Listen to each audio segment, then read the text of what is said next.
Kasabay mong tatawa sa bawat kunita, ligayang papawi sa mga luha.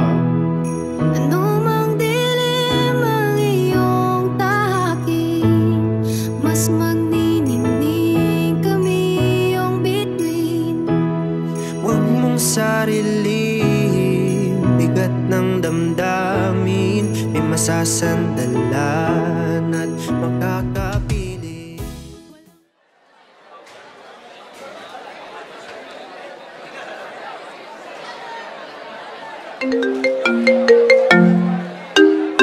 Hello, Ma. Hello anak, hindi kasi ako makakauwi ngayong Pasko.